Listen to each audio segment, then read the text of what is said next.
okay. Welcome back. Thank you. Thank you for your patience. We were having some technical difficulties, as you know it happens, but that's not going to stop us. We missed you. Um, so again, you are back on the S.I.T podcast. I am your host, Sabrina.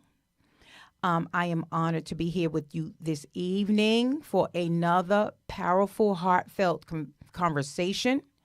Joining me tonight is my dear sister / cousin / friend / everything. She's also our returning guest host, Natasha McCartney. Hey, cuz, you want to say something? Hello. Yes, good afternoon, good evening, all over the world to our Facebook family and our YouTube family. Yes. Excited to be here and super excited about tonight's topic, and you'll share more with them about it, and then they'll understand why we're super excited to give parts of ourselves to the audience tonight. Ooh, girl, don't make me cry. I've been crying on and off all day, but we're not going to talk about the town crier right now. It's not about me. Before we delve into today's topic, I just want to give a shout out to the missing link, who's the golden link. Hey, Michelle, we see you when you get back, girl, but we holding it down. We are holding it down, and we can't wait till you get back. All right. So, Tasha, how was your Yes. Memorial Day? We're going to talk about that really briefly. How was Memorial Day? If we weren't here last week, we all had some things we were doing for Memorial Day. How was your Memorial Day? Well, what did I do for Memorial Day? I think, interesting enough, I didn't do anything because the weekend started out well, but I think our family went into mourning, which is part of today's topic, grief and loss. And so on actual Memorial Day, I just kind of hung around the house, talk with my husband, talk about the family, and just watch movies. But I did attend the barbecue and made some new friends down here in Delaware because it was a bittersweet weekend for us. Yes. Memorial Day was interesting. But it's also interesting to know that a Memorial Day was created, or I would say its inception started because of African American people. Did you know that? No, I did not. Oh my God. Yeah. It's so interesting. The original Memorial Day was called Decoration Day. Mhm. In the years following the Civil War, at a time, black African Americans that were freed, African Americans that were freed, began honoring fallen soldiers. And it's just interesting because the first Memorial Day took place May 1st, 1865. So Memorial Day is a good day, and we honor the soldiers. And yeah, Memorial Day is an amazing day. Right. You gave me some wonderful notes on that, and I'm like taking note of, it say it took place in Charleston, South Carolina, Mm-hmm. where we know that our ancestors were there. So Isn't it'd that be very interesting? interesting as we're talking about this, if our ancestors were part of the first Memorial Day. Yes. My mom is from South Carolina, so that Yeah. was an interesting fun fact. And speaking of families and where we come from, this podcast, I'm going to dedicate it to my brother. We lost him last weekend.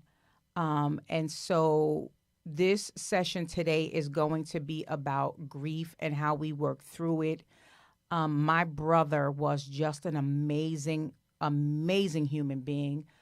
And so his loss really left a gaping hole in my heart. And so we're going to talk about how we work through some of that grief, because I'm sure at some point in our lives, if we haven't already, we will have to deal with loss. And so this would be a good segue to talk about that loss. But before we do, I want to play a short video dedicated to my brother in honor of the amazing person that he was. So we're going to watch a short video.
Thank you so much for that video. Oof.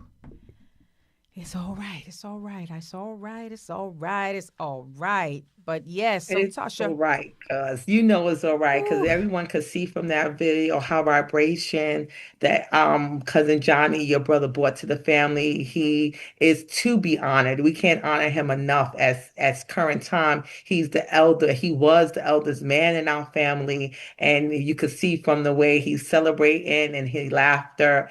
He's been in your life longer than he's been in mine mm, because you're a little older oh, than me, a but little I bit. do Don't look a remember, little. yes, just a little bit, just a little bit. But I do remember as a child when he would come to Harlem and visit his Aunt Helen, who's my grandmother, her mother's sister. It was a time that we knew we wanted to go out to the park. We're going to practice karate. We're going to do healthy. My cousin Johnny in the 70s was doing all the healthy things that we do now, and just amazing in the way he kept his body, his spirit, and his love for the family. He took care of everyone. Tasha, I have to say this. My brother, oof, my brother never raised his voice.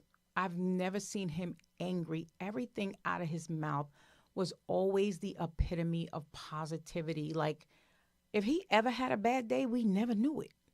He was my oldest brother of nine. It was nine of us, and he was the oldest. And this loss is really, it's big in our family because death doesn't visit us often. So, I guess first and foremost, I'm grateful because of that.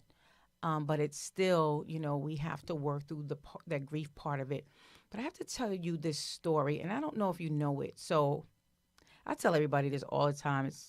I was literally born in a house on a couch. My mother gave birth to me on a couch in a house. My oldest brother delivered me, right? Because where we lived was so rural that the ambulance couldn't find our house to get to my mother in time. So my oldest siblings, my brother mainly, delivered me. And what's so ironic about that is that I literally was holding my brother's hand while he was transitioning. So it's just, I can't even describe how I felt. Right. From the oldest boy to the youngest girl. Yeah, Look how God works in yeah, in our lives. right. He made sure we had a connection. And Yeah. for that, I say thank you and I am grateful. So Tasha, let's talk about grief. We might as well just get right into it, Right right? on into it. Yes.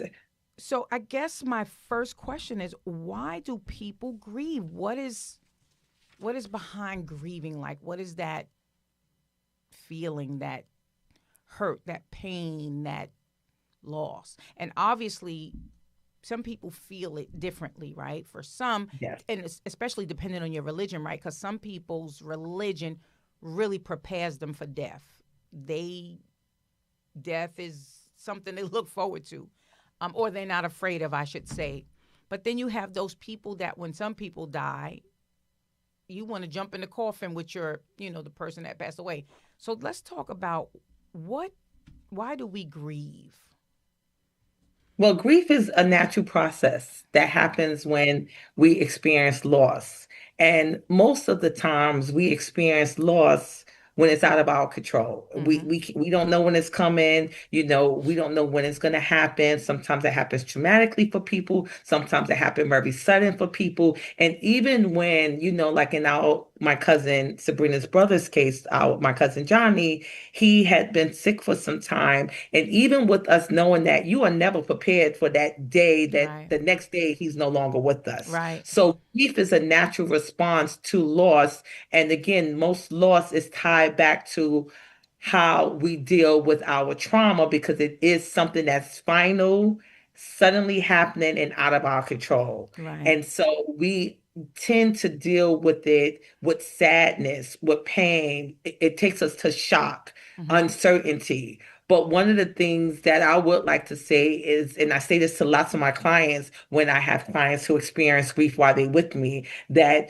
when you are grieving and that pain is deep, you have to understand that that pain is tied to your relationship and your attachment to that Mm-hmm. relationship. Mm-hmm. It's tied to the amount of love that you may feel in the bonds that you have formed with the person that you lost. And again, some of those bonds are not always positive bonds, but you have to look at in your healing, look at the strength in those bonds. Right, So right, it definitely is a reflection of our connection to our loved one, memories, and us being human, right, because no one wants to lose. You're never prepared for that day and what the next day is going to look like. right. So what I hear you saying is grief is a natural emotional process, right?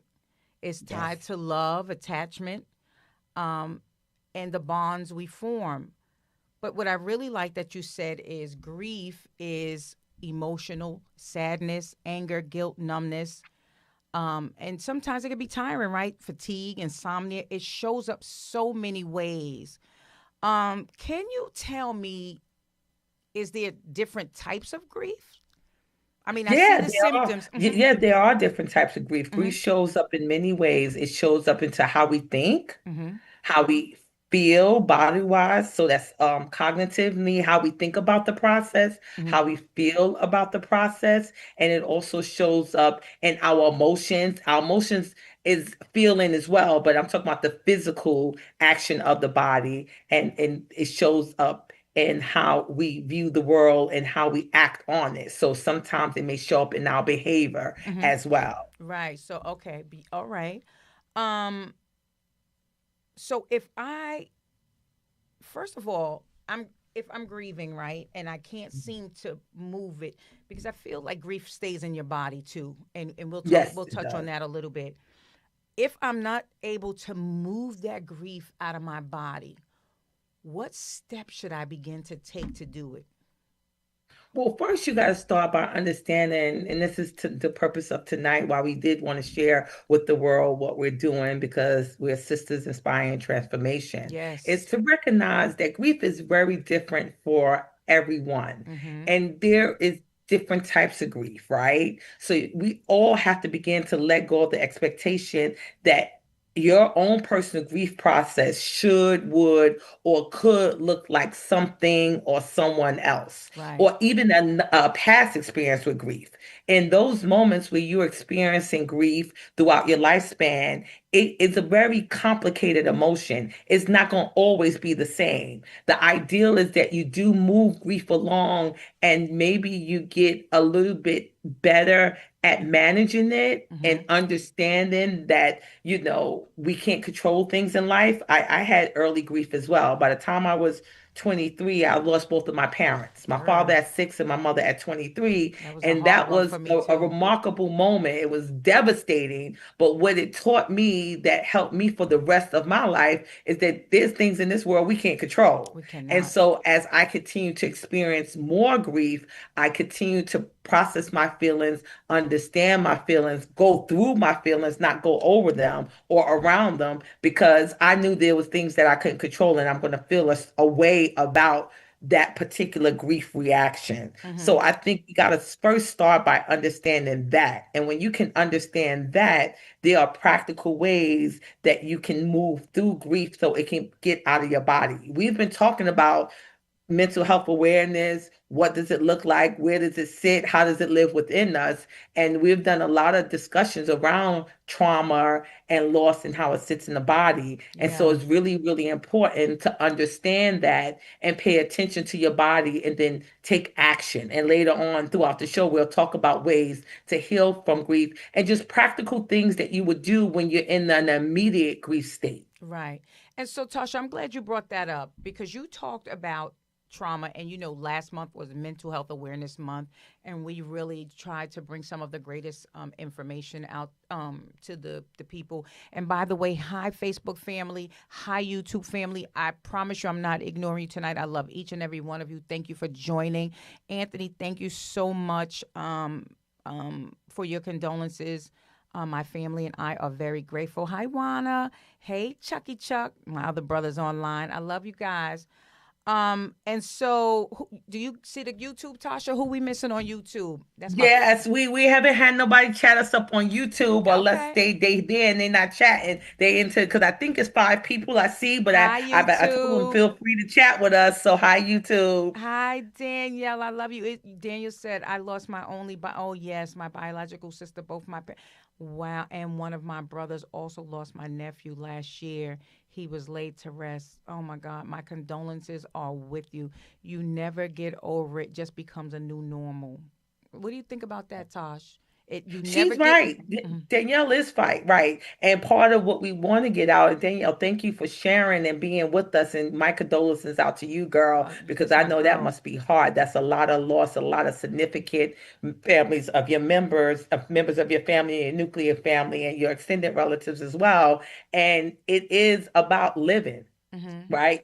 You're trying to figure out how to live that next day and for the rest of your life without these significant people in your life. And I find that people, when it immediately happens to them, as a therapist, I shy away from calling it their new normal because they don't know it as yet. But Danielle is actually right. It becomes a different world. Your world changes. You are Hmm. not that person that you were probably 24 hours before you lost your loved one. You become a different person because life takes on just a different meaning. And Mm. sometimes when we get through the grief and we're moving and healing, you would actually recognize what some of those meanings are. We don't understand why it happened, Hmm. but you will recognize, wow, this helped me change how I interact with the world. Yeah. So, Yeah. me losing a mom at such a young age, it really taught me about how to lean into community, how to ask for help,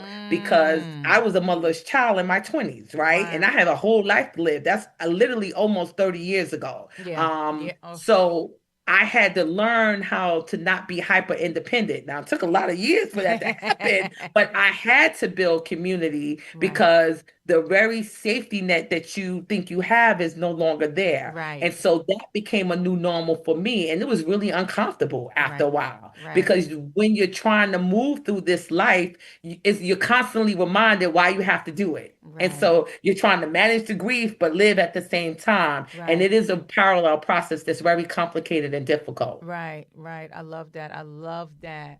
Again, Danielle, thank you for sharing.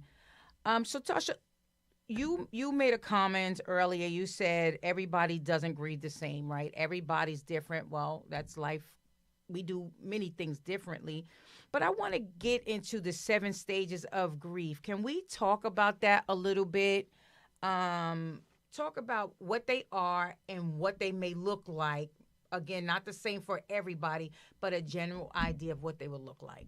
Hi, Right. Sean. So initially there was 5 stages. This wonderful psychologist named Elizabeth Kubler-Ross came up with the 5 stage model, but obviously as time go on and we have make more advances, there's 7 stages. Right. So I'll give you the first 5 stages because those are probably stages that people can resonate with, and that you've gone through or that you've kind of heard if you've had loss and grief. Right. So her 5 stages were denial, anger, bargaining, depression, and acceptance, Mm-hmm. right? Mm-hmm. Now, understand that through the research, they say as you're grieving, because grief is a lifelong process, Right. So you you're will saying not it's go not through a those linear stages. process, right? It's not a Process, right? Yeah, straight. you will not go through those Right. stages linear. Right. Those stages will come and to you at different times. And basically, the ideal of it is for you to have a roadmap of healing and as a tool to understand the way you're grieving when these emotions are coming up Right. throughout the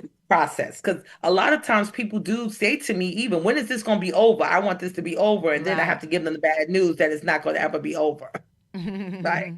So, so the additional stages that were added was pain and guilt, reconstruction to how to recover and Mm. slowly build back, and acceptance and hope. So, denial is, I always label denial like shock Mm-hmm. because I remember after my mother died, I That's was in that first shock. stage, right? But yes, I was in Yeah. shock for 2 years. Yeah. I was in graduate school. I cannot tell you guys how I got through graduate school to be a therapist. Mm-hmm. So that I think I remember I tell you guys on the first time I showed up, I'm very a smart person, very intelligent, Right. like at a high level, Right. right? That's the only way I got to graduate school because what took me out of shock was at the end of graduate school, I found out simultaneously, like days apart, that I was pregnant with my son. And I was Mm. like, how the heck that happened? I don't remember even having sex with my husband at the time. I don't know how I was moving through life. But Right. the Right. the most important thing was that I had to give in my dissertation. And I Right. did this wonderful dissertation. And I still remember it was on the state of violence in America. And I took it all the way back to the development in America and started with slavery. And Right. it was probably like a 100-page dissertation. Wow. My advisor, everyone in graduate school knew my mother had passed away because she Mm-hmm. passed away 6 months into my graduate career. Mm-hmm. My advisor back then federally expressed or sent a message back to my house. She said, I have read your paper. I have watched you get through this process and be exceptional with it. But you better fix this paper real quick or you will not pass. I forgot to put the references. Now, I wrote a whole document Aw. and had all of the references in the document, but forgot to put the reference page at the end. So you talk about 100 Wow. pages of a document, and I forgot the most important thing. Right. And let me tell you, when that messenger got that, and I saw you will not graduate. So I think graduation date was June 3rd, and maybe I got the paper May 31st.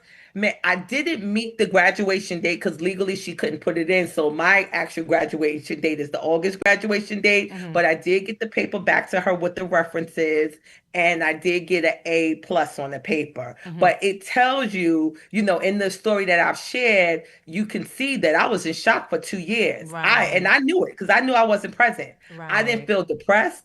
I just was like out of it. Right. And what took me to the doctor to find out that I was pregnant was that I thought depression was starting to set in after the shock, right? Because I'm Right. like, okay, school is over. What's next?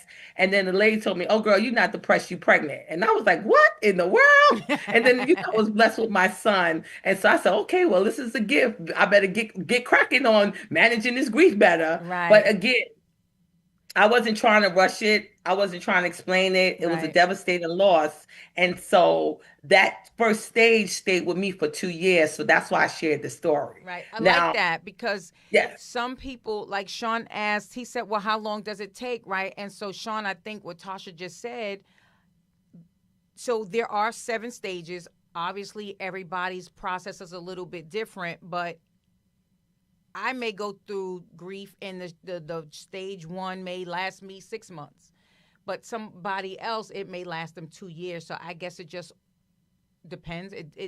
Everybody's different, in other I words. think you too, and I think it depends on where you're at in your life, Right. what you're going through, what's happening around you. And I was able to be in shock, but love, because Right. obviously you see, I have a loving family. We are even honoring one of our loved ones today. My husband was loving. I had my in-laws. I actually made new friends. I still have friends today who I made during that time where I lost my mother. They were not my friends before that, Mm-hmm. and I have a strong bond with them. Mm-hmm. To really answer your question, Sean, is there's no time frame on it because I spoke to you about the 7 stages, right? And this is why they've been evolved because we know things more now about human nature and emotions. Mm-hmm. And Elizabeth, back in the time that she came over to stages, she had stage 5 as acceptance. And Mm-hmm. people, there was a lot of backlash about that because people who've gone through grief process Mm-hmm. feel like you never can accept a loss like that. Yeah. And I have to tell you, I just told you guys, actually, it's been 28 years that my mom passed away because my daughter is 30 and she was 2 years old. This December, we be 29. And do I have acceptance that I lost my mother and my father? Not. Do I have hope? Because that's what was added to acceptance and hope. Mm-hmm. Absolutely, I do. I wake up every day with hope, especially with the work that I do. Mm-hmm. But if you sit in with me one on one and you want to talk about my grief reaction to me losing both of my parents, will I ever accept that? Right. Absolutely not. Right. I don't understand how me and my sister had to spend we had lived more than half our lives without the most two important people in our lives. Right. I don't know how to accept that. Right. But do I have hope and am I living? Absolutely. Do I Right. honor my mother in ways? I honor her by living, by raising my children well, by producing two grandchildren that I know she would be proud of, Oh supporting yeah. my sister. I have three nieces and a great grandnephew, and I know she's watching down her and my dad on us. So we live to make them proud because Yeah. my mother, just as my cousin Johnny, he's looking at us, and all the other ancestors we have up there, my grandmother, my great grandmother, our family, we live and we love. Right. And they don't want us to be sad and And depressed. But you do I want to have find ways to acceptance? honor them. Absolutely not. Yeah, yeah. So, And it's funny because acceptance and hope is according to this according to the stages, because like you said, things change. It says embracing life and meaning with peace. yeah. Embracing life and meaning with peace. That's beautiful. So pain and guilt, wh- what is that about? Well, Pain pain and guilt. is probably about the feelings that you're having Yeah, connected to the loss. So exactly. you may feel that where you naturally feel pain in your bodies. Most people get headaches. A lot of people have chest pains. You experience a lot of. I know. The funniest thing is I'll share. My husband is here today. He's actually probably watching now, so I could share his story because he'll talk to me about the. You know, he was the first person I saw have a panic attack. And his Mm, panic attack was in response to my mother dying. I came home from school wow. one day. The house door was wide open. He had found his got the baby to his mother, and he was in full rage of pain in his chest, and he felt like he couldn't breathe, and he thought he was having a heart attack. So when Wow. you have pain, it shows up in your body, and then you are thinking that it could be physical, but that pain is so. I mean, people describe it as pain that's so endearing in your spirit that your spirit is so Mm, broken that it becomes physical pain that you can't manage. Some people have pain in their legs and they just feel like they can't get out of bed and yeah. walk. So there's a lot of pain attached to that. In the advancement of the model, they put pain and guilt together. All of this is a good, is a guideline to how people look at Right. things. But in my years of doing the work and actually because of my grief and then studying and becoming a semi-expert on it, I don't know if I would put pain and guilt together Mm-hmm. because people do actually feel physical pain because their spirit is broken and there's a lot of psychological pain. Mm-hmm. Guilt is something very different. And a lot of times people feel guilt if they have a perspective of the coulda, woulda, Should shouldas. have. Yep. That what Yep. create guilt. Yep. Yeah. Yeah. Yeah. It's so funny because I remember my mother was telling me when her mother was passing away, she was in a hospital, and Mhm. my mother's not really good at seeing people sick. And so she was outside of my grandmother's hospital room, and she said my grandmother was calling her. And my mother said she refused to go inside the room. And then my grandmother passed. And so my mother had a lot of guilt around not going back in that room. So, Yeah, guilt could work very different in different ways. That's a heavy one, right? yeah. Because not only did she feel guilty because her fears blocked her, but she lost the last moments to be there. Yes. Maybe Sabrina, that story touched you, which is why you could be there holding your brother's hand. I can Yes. tell you that because I shared with you guys after my mother died, I was in shock. So God knows I know the day she died. I cannot tell you the day she was buried, but I can tell you it was before because unfortunately my mom passed away on Christmas Day. So I can know that very clear. I know she was buried sometimes before New Year's because I do remember the New Year's of that year because it was a very sad and painful place to be. But what I will tell you is I had a little guilt too because when it was time to give remarks at my mother's funeral, I could not move my feet to get up. And I wanted to Mm, honor her and say something. And I still remember the feeling today. My legs felt so heavy. And all, as you guys can see, I talk. So I know how to talk, right? And I had this wonderful speech going through my head, but I could not get up and say last words over my mother's body. And I had guilt from 1996 to 2013 when my grandmother passed away. And I said, if there's one thing I'm gonna do different this time, I'm gonna speak at my grandmother's funeral and speak words, the last words over her body before we no longer see yeah. her. And I can't remember what I said, but I know a lot of my coworkers came to support me because they know how close I was to my family and am Yeah. to my family. And they talked about my speech about my grandmother for about a year after she died. They was like, you gonna be the speaker of the Mm. job because you if you could give speeches like that, we're gonna have you come. But I tell you, that speech was driven out of years of guilt because I had always regret not speaking at my mom's You funeral. know what's so funny? But as I'm watching you talk, right, the thing that's coming up to me is you honor your mother every day. Your mother was an amazing. When I tell you I loved your mother, she was an amazing person, and she to see the woman that you are today, she would be truly honored. You are a I great I I wife, I mother, know I sister. love her too. Oh my God, you honor her every day. So you didn't miss the moment. Trust me. Right. All right. So, do you know that's interesting, right? Because so I'll share more stories about how you can heal through grief, right? Yeah. So Sabrina's right, and I'm not saying that just because she's my mother. We grew up in Harlem. Harlem is a it's a large community, but very small, family oriented. And my mother was well known as a mother to many young women. My mother loved nurturing, mentoring, taking care of young women. She always had good advice to give. And for years, if I ran into someone from the area who knew my mother, I tell you, they would cry on my shoulder and because they it was a loss for them. Yeah. And I will always walk away like, do those people know that was my mother? Right? Because here I am nurturing them and they're crying about my mother. And I say that with love and laughter because those moments help me to grieve and heal. Because what I took away from that is I took away her impact on the Oh world my and how God. lucky Yes. I Yes. was to have a mother like that that can give to someone else. She was a So even though it spitfire was a though, but short time I she, was with her, yeah. they those experiences actually helped me heal. So when you talk about healing, it's community is very important. Communication is very important.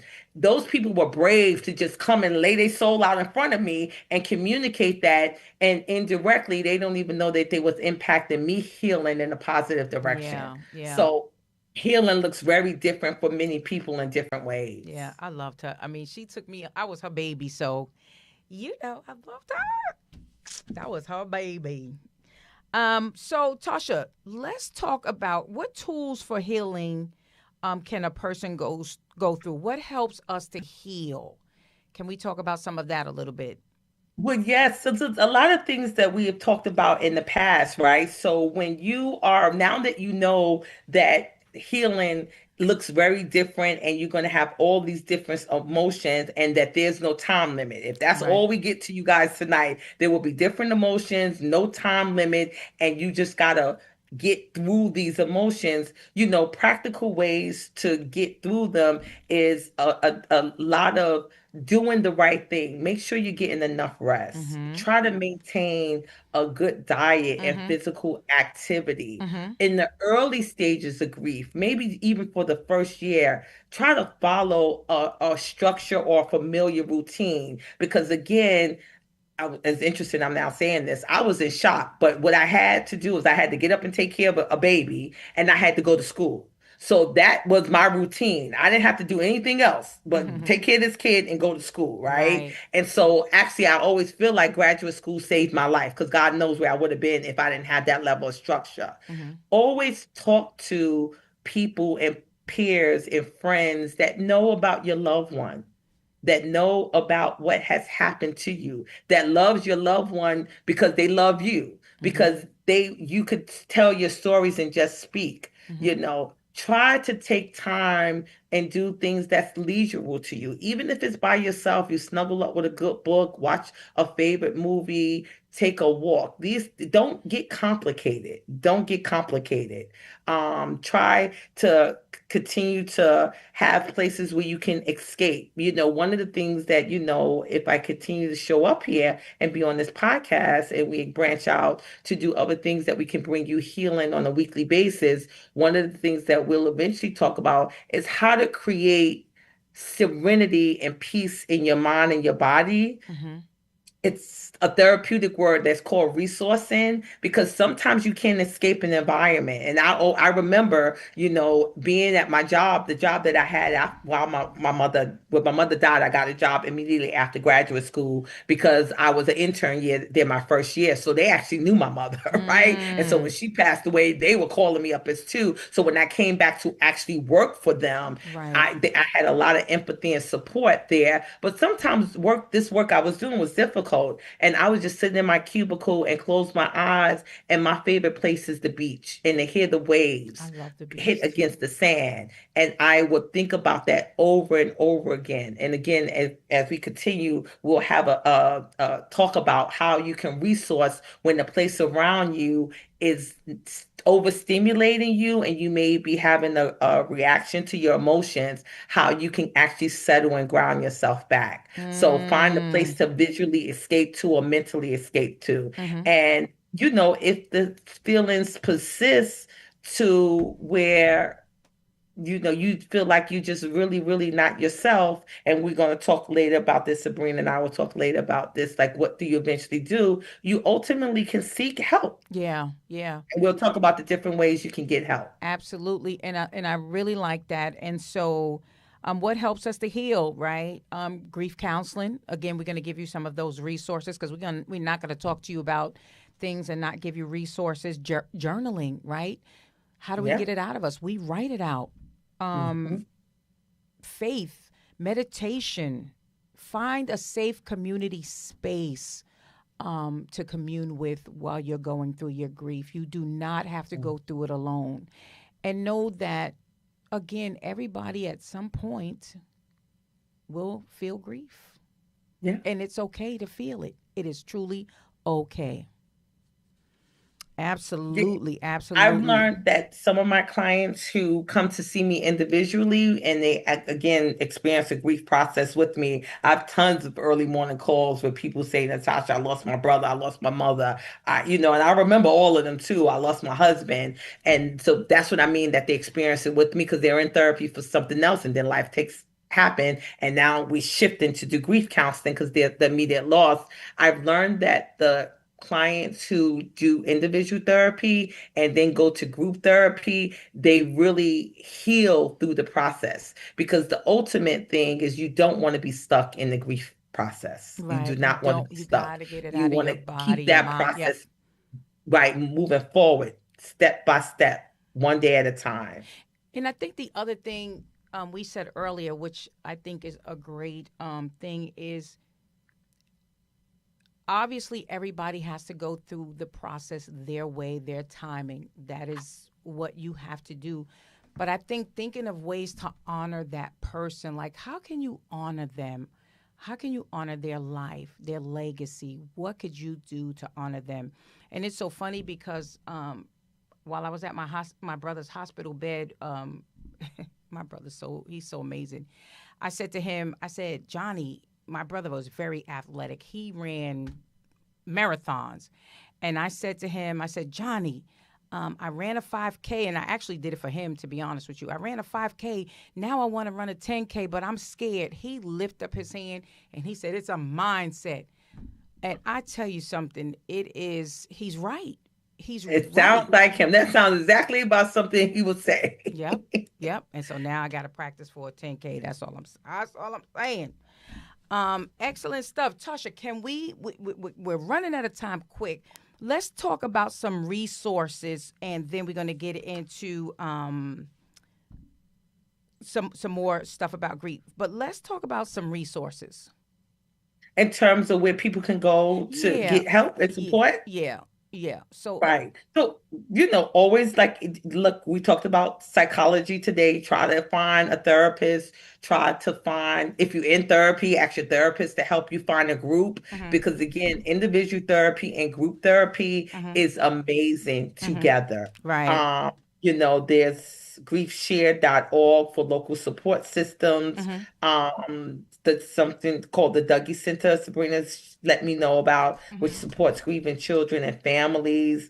What's Your Grief is a blog, and that is something that people have. Like there's also, I think, Share Your Story is another type of blogging where you could just blog and journal about that. I've had some family members keep their loved one's social media page open, and then they just update the page about their grief process and ask people to share stories Hmm. to keep their loved one memory alive. And it is also very helpful on the other side because just like Sabrina's been saying all night, you are not going through this alone. Whether Right. someone is have had a similar grief process, but there are other people outside of your family that love this loved one as well, and they're grieving too. And a lot of times they don't know how to approach it Hmm. if they're not internal and they have grief. So I find that people have told me that keeping the Facebook page alive or whatever social media accounts they have, it's healing for the community and thus healing for the family members because people will express how much they have loved this person. They will honor them on their birthdays, on holidays, on dates, and that has been helpful for people. Hmm. And then also we talked about the 988 number that you can text. That's the national hotline to just have somebody to talk to. Hmm. Hmm. Hmm. Tasha, I want to just go back a little bit. I want to talk to you and I want to let the people know, like, how will I know if I'm grieving? Like, what are some of the signs that I may experience through the grievance process? Well, some of the emotional signs that you may feel are sadness, anger, guilt, numbness, fear, uncertainty, regret. Mm-hmm. You also, what we didn't talk about, and thank you, Sabrina, for asking this question, is a lot of times people experience the uncertainty around their own mortality. Right. And you Right. start, every time someone dies, you start saying, I'm getting ready for my death. I got to do my will. I got to do this. I got to do that. So people have a strong reaction to their own mortality or just feelings of loss and overwhelm for other family members, Yeah. anxiety and fear. That's what it would look like emotionally. Some of us are just pure thinkers. Sometimes we're in our head, we intellectualize a lot. We're the ones that gotta understand everything that happened and have a statement for everything that happens. So that may look for you like poor concentration, Mm-hmm. memory problems, poor attention span, difficulty making a decision, and slow on solving problems, a slower process to problem solve than you have done in the past. So if Mm-hmm. you see any of those signs coming up, then you know you're definitely in the grief process. Physical wise, you could feel like you have chest pains. You could wake up with headaches every day. You could wake up with body aches. You can have a lot of stomach issues because a Yeah. lot of times people hold grief, sadness, and anxiety in their stomach. Sometimes you feel like you have difficulty breathing. If you have any pre-existing conditions, they may get exacerbated, such as if you have high blood pressure, your pressure may get elevated during the grief process. And that's important to recognize and check out because your body will respond because again, grief is so deep and it's so painful that it has no place else to go. Spiritually, when you're broken, your body will feel like it's broken. Right. And behavioral, you may withdraw from the world. You may have sleep disturbances. You may have changes in your eat. You may have changes in your work habits. You may get withdrawn inward and be just like excessively silent and lose the pleasure to engage with other people, including sometimes your loved ones that you know that's going through the grief process together. What I'll share is, my family is amazing and we can't say it more, which is why I Enough, love that me and my right? cousin are doing this together. I think it was Saturday morning. Yeah, Saturday morning, this Saturday. So my cousin Johnny passed away the previous Saturday during Memorial Day weekend, but this Saturday, Miss Sabrina, our lovely host here, text the family chat, how's everybody doing? And I have to tell you, as we continue this podcast, you learn stuff about people. So while I love that we have that family chat, as a therapist and as a person who love people, I'm the huggy, kissy, love person in the family. Me I too. chat, people are coming to getting, I feel people get too familiar with chat, and we get a lot of information through this chat. We express happy birthday because we all in different places. So the chat serves a wonderful purpose. But I was literally lying in bed when that chat came up, and I thought, I need to see my family. I know Like, you what? need to lay eyes I on want us, to see huh? how we doing. So I go, I'm doing as best as I could. It's Saturday morning, but we need to get a Zoom call going. And here I go directing her sister, Ollie Mae, to put a Zoom call together for us. And we got it together that Saturday night. And it was just so wonderful to see everybody's faces, to know that To we check are in. grieving together, Yes, to and check to in. see that we're in community. And Sabrina asked me the next day why I did it. She thought it was my therapist part, like bringing us all together. But to be honest, it was my selfish part because I was feeling disconnected. Yeah, I was feeling like I need to see people. I yeah, knew that was grief. Like, yeah, and now I'm honoring Johnny. I knew we were going to do this podcast, and I know that him and all of our ancestors, they want us to live. They want us to mourn by celebrating life. yeah. So we got the instructions. We know what our assignment was. Right, But my grief, I wasn't feeling connected to him and his siblings, and that was a major loss because that's the first sibling out of the set of nine, and I was feeling overwhelming sadness because of that for them as right. well.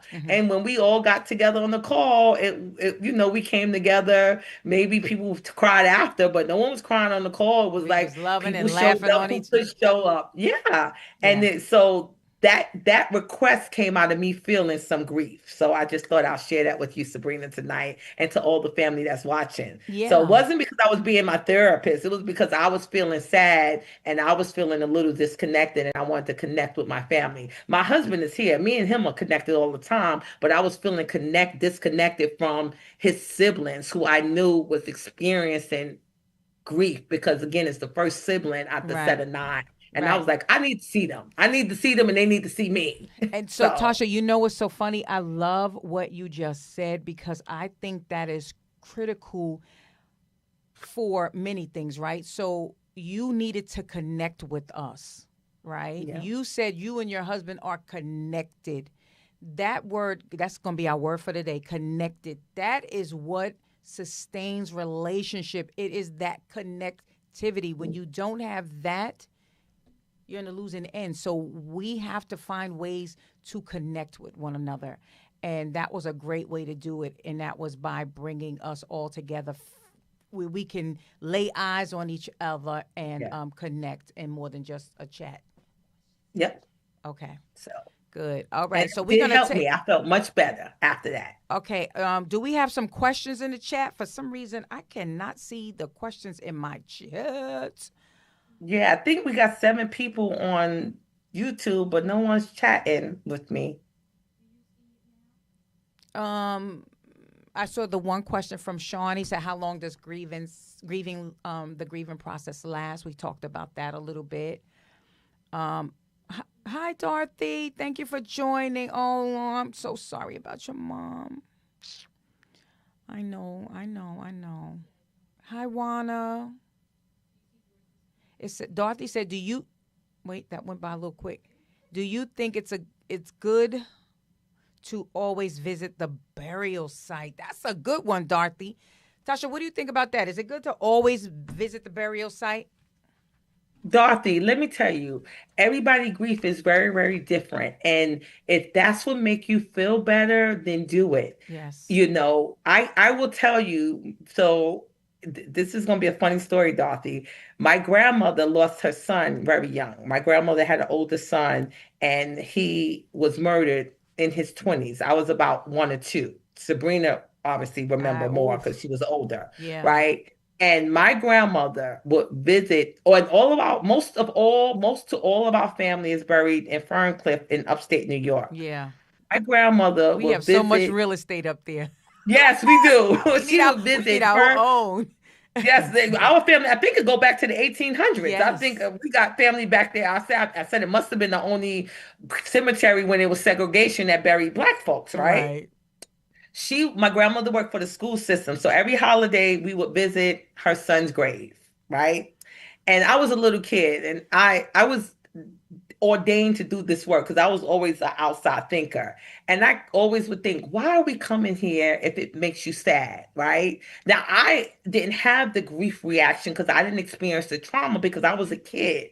I experienced the love through stories, how brother was, from my cousins telling me stories about him, to Mhm. my mom, my grandmother. So I didn't have to visit brother at the gravesite because I knew him through stories, right? But Mhm. we would visit this gravesite every school holiday that came. And I remember even being a sassy little kid. We would visit him on Memorial Day. And I was like, Grandma, he's not a veteran. Why are we coming here Memorial Day? But the crazy things about it is there was so much trauma in her from losing her son. We would get lost. It would take us an hour to find that grave site. And you don't know how many times a year we visit that grave site. They would talk about it's under a tree, he over here, he on the hill. And again, I was a sassy little kid, so I'm sitting on the curbs. I'm like, wait till these adults find it. I'm not moving because we walking all around on top of these people. And I tell you this story, Dorothy, right? It's Dorothy who lost her mom or asked this question. Mhm. Do you know I've only visited my mother gravesite twice? The day she was buried, and then me and my sister took our kids back when my son probably, so my mother was buried in 96. She's actually buried with her brother. Maybe we took the kids back. Chase probably was about 5. So that'd be 2003, 2002, 2003. And I've never been back to her gravesite because I still feel the same way about her that I felt about my uncle. I mourn them and I celebrate them through pictures, through story, through oral history.